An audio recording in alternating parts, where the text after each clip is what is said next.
আসসালামু আলাইকুম। এবার অন্যরকম ঘটনা ঘটেছে নরেন্দ্র মোদীর সরকারে।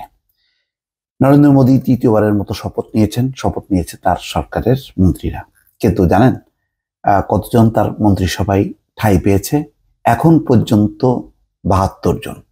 ধারণা করা হচ্ছে এই কলেবর হয়তো আরো বাড়তে পারে, কেননা শরিকদের মধ্যে ক্ষোভ আছে, বিজেপির মধ্যেও ক্ষোভ আছে। যাই হোক, প্রাথমিকভাবেই যেই কলেবর দাঁড়িয়েছে তার সংখ্যা হচ্ছে ৭২। এর আগে নরেন্দ্র মোদী সরকারের কলেবর এত বড় ছিল না, এর আগের টার্ম বা তার আগের টার্ম। এবার কেন? উত্তরটা খুব সহজ। এবার নরেন্দ্র মোদীকে সরকার গঠন করতে হয়েছে শরিকদের উপর নির্ভর করে, ফলে বহুজনকে অ্যাকোমোডেট করতে হয়েছে। এমনও হয়েছে যে যাদের ২টা ৩টা ৪টা ৫টা আসন, সেই শরিকদেরকেও হয় মন্ত্রী না হয় প্রতিমন্ত্রী করতে হয়েছে, যার কারণে একটা বিশাল কলেবরের মন্ত্রিসভা হয়েছে। এটা খুব শক্তিশালী না যে সংখ্যাটা খুব বেশি হলো, এটা হচ্ছে একটা দুর্বল যখন সরকার হয় তখন তার যে লক্ষণগুলো, সেই লক্ষণগুলো কিন্তু আস্তে আস্তে স্পষ্ট হচ্ছে। এখানে বলা হচ্ছে যে ৩০ জন পূর্ণমন্ত্রী, ৪১ জন প্রতিমন্ত্রী, যা দেখে রাজনৈতিক পর্যবেক্ষকদের একাংশ বলছেন লোকসভা নির্বাচনে বিজেপি এককভাবে সংখ্যাগরিষ্ঠতার জন্য প্রয়োজনীয় ২৭২ আসনে না জেতার কারণেই এনডিএ জোটের মন্ত্রিসভার কলেবর হলো ৭২। অর্থাৎ এটা এখন বিজেপি সরকার বলা যাবে না, এটা বলতে হবে এনডিএ সরকার, অর্থাৎ জোট সরকার। ৫ জন পূর্ণমন্ত্রী এবং ৬ জন প্রতিমন্ত্রীর পদ ছাড়তে হয়েছে নরেন্দ্র মোদীর দল বিজেপির নেতৃত্বাধীন এনডিএর সহযোগী দলগুলোকে। এর আগে কি ৫ জন পূর্ণমন্ত্রী বা ৬ জন প্রতিমন্ত্রীকে ছাড়তে হয়েছে? না, বিজেপি কাউকে পাত্তাই দেয়নি। তারা এককভাবেই সরকার গঠন করেছে বা করতে পারত, তো সেই কারণে তাদের আর কলেবর বাড়াতে হয়নি। সহযোগীদের কেউ মন্ত্রী ছিল কিনা সেটাও ঠিক এই প্রতিবেদনে বলা হয়নি।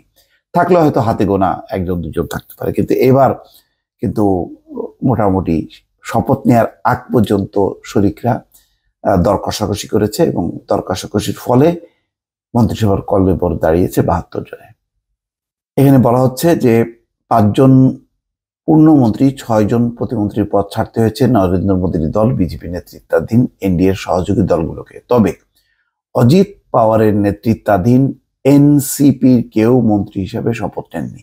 তার মানে খেলা এখনো কিন্তু বাকি আছে। এই আরো হয়তো কিছু কিছু শরিক আছে, তাদের মান অভিমান আছে, ফলে তারা মানে এই দ্রুত সময়ের মধ্যে আর সম্ভব হয়নি। এরপরে হয়তো কলেবর বাড়াতে হতে পারে। পশ্চিমবঙ্গে যেমন প্রচন্ড ক্ষোভ আছে, সেখানে মানে ২ জনকে প্রতিমন্ত্রী করা হয়েছে, পূর্ণমন্ত্রী কেউ হয়নি।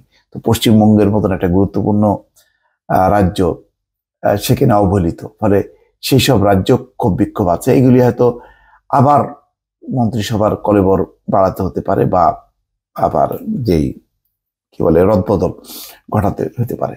প্রধানমন্ত্রী নরেন্দ্র মোদীর মন্ত্রিসভার সদস্য হিসেবে রোববার শপথ নেওয়া ৩০ জন পূর্ণমন্ত্রীর মধ্যে বিজেপির ২৫ জন। এদের মধ্যে গুজরাট থেকে নির্বাচিত রাজ্যসভা সাংসদ এস জয়শঙ্কর, শাকিন, তামিলনাড়ুর নির্মলা সীতারামন, হিমাচল প্রদেশের নেতা সর্বভারতীয় সভাপতি জেপি নাড্ডা রয়েছেন। আরও রয়েছেন রাজস্থানের অশ্বিনী বৈশ্য, পাঞ্জাবের হরদীপ সিং পুরী। লোকসভার সংসদদের মধ্যে উত্তরপ্রদেশের রাজনাথ সিং, গুজরাটের অমিত শাহ, মনসুখ মান্ডবীয়, সিআর পাটিল, মহারাষ্ট্রের নীতিন গডকরি, পীযূষ গোয়েল, আসামের সর্বানন্দ সোনোয়াল, কর্ণাটকের প্রহ্লাদ যোশী, হরিয়ানার মনোহরলাল খট্টর, উড়িষ্যার ধর্মেন্দ্র প্রধান, এরকম সব প্রদেশ থেকে অ্যাকোমোডেট করতে হয়েছে। তো সহযোগী যে ৫ পূর্ণমন্ত্রীর তালিকায় তেলেগু দেশম পার্টির টিডিপির কিঞ্জারাপু রামমোহন নাইডু, জনতা দলের ইউনাইটেডের রাজীব রঞ্জন সিংহ, জনতা দল সেকুলারের এইচডি কুমারস্বামী, লোক জনশক্তি পার্টির রামবিলাসের চিরাগ পাসওয়ান, হিন্দুস্তান আওয়ার মোর্চার জিতন রাম মাঝি রয়েছেন। এখন দেখা যাক এই সামনে আরো কলেবরটা বাড়াতে হয় কিনা। মোট কথা কলেবর বাড়িয়ে আপাতত সামাল দিয়েছে সবাইকে অ্যাকোমোডেট করে, কিন্তু সম্ভবত অনেক রাজ্য এতে সন্তুষ্ট না, এবং কোন কোন শরিকদের মন ক্ষুণ্ণ, যার জন্য তারা এই সরকারে তাদের ঠাঁই হয়নি বা তারা নেননি। তো ফলে বোঝা যাচ্ছে বেশ ঝড়ঝাপটার মধ্য দিয়ে যাবে। আর অন্যদিকে বিরোধী দলও প্রস্তুত হচ্ছে সরকারকে মোকাবেলা করার জন্য। মোট কথা খুব জমজমাট হবে লোকসভার আগামী অধিবেশনগুলো, এবং সেটি নিশ্চয়ই ভারতের গণতন্ত্রের জন্য মঙ্গলই হবে। দর্শক ভালো থাকবেন, আল্লাহ হাফেজ।